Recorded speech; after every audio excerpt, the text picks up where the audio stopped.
Assalamualaikum warahmatullahi wabarakatuh.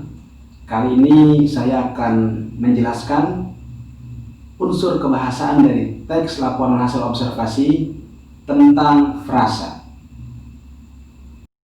Satuan bahasa dari yang paling kecil sampai yang paling besar terdiri dari fonem, morfem, kata, frasa, klausa, kalimat, paragraf, dan wacana. Kali ini kita akan membahas secara mendalam tentang frasa, di mana posisi frasa terletak di antara kata dan klausa. Frasa adalah gabungan dua kata atau lebih yang membentuk suatu kesatuan makna. Frasa tidak memiliki unsur subjek, predikat, atau objek. Namun, frasa dapat menjadi penyusun kalimat yang menduduki unsur tertentu. Misalnya sebagai subjek, predikat, objek, pelengkap, dan lain-lain.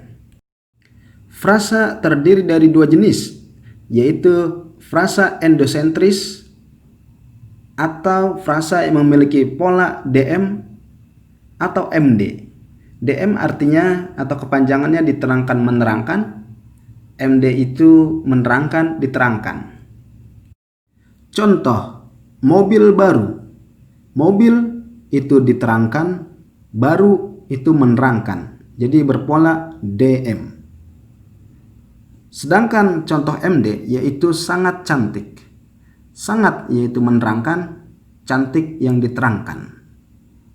Frasa endosentris terbagi lagi menjadi tiga jenis, yaitu frasa atributif atau modifikatif, yaitu frasa yang mewatasi. Yang kedua yaitu frasa koordinatif, yaitu frasa yang tidak saling menerangkan atau unsurnya menduduki fungsi inti. Yang ketiga adalah frasa apositif, yaitu frasa yang berupa keterangan tambahan.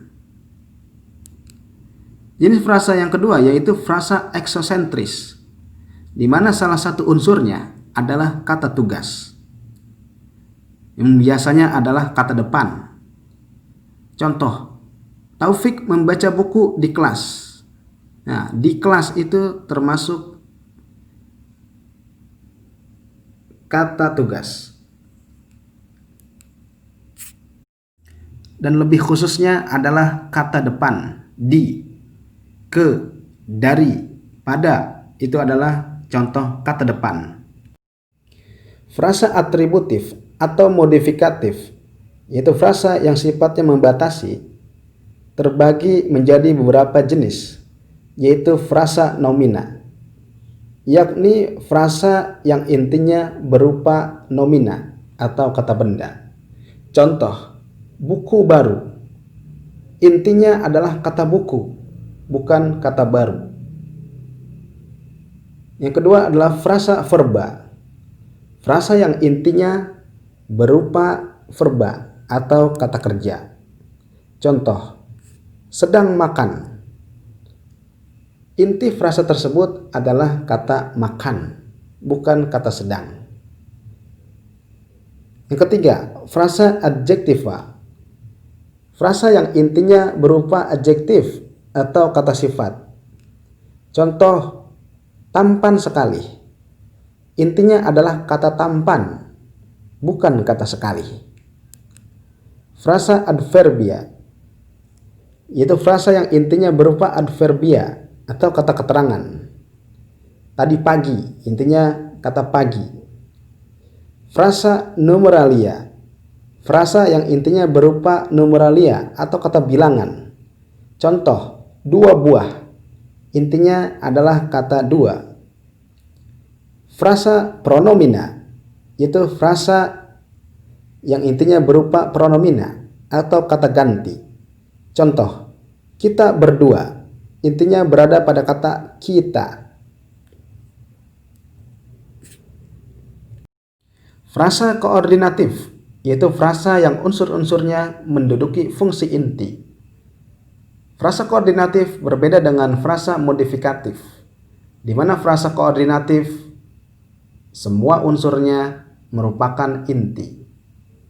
Contoh, penelitian dan pengembangan. Kita tidak bisa mengambil penelitian adalah inti dan pengembangan adalah bukan.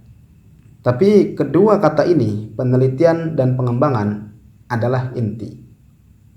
Contoh yang kedua, pria atau wanita.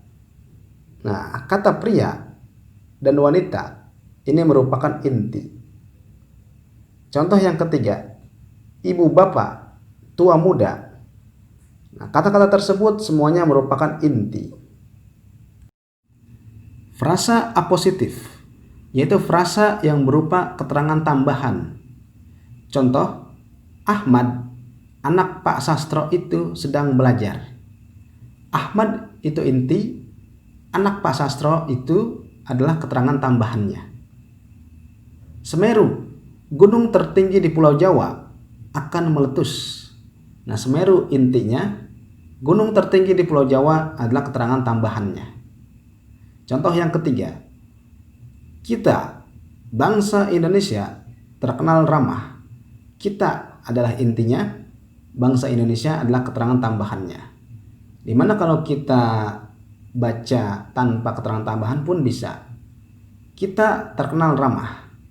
Semeru akan meletus. Ahmad sedang belajar. Nah, seperti itulah fungsi keterangan tambahan pada kalimat. Mari perhatikan sebuah kalimat berikut ini.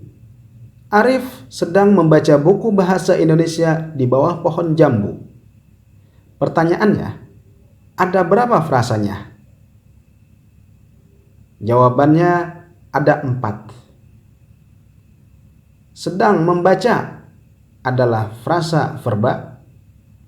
Buku bahasa Indonesia adalah frasa nomina. Di bawah pohon adalah frasa eksosentris.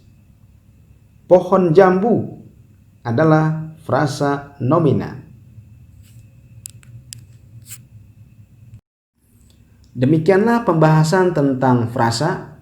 Semoga kalian bisa memahami, bisa membedakan frasa dengan kata, frasa dengan kalimat, frasa dengan paragraf, dan sebagainya. Terima kasih.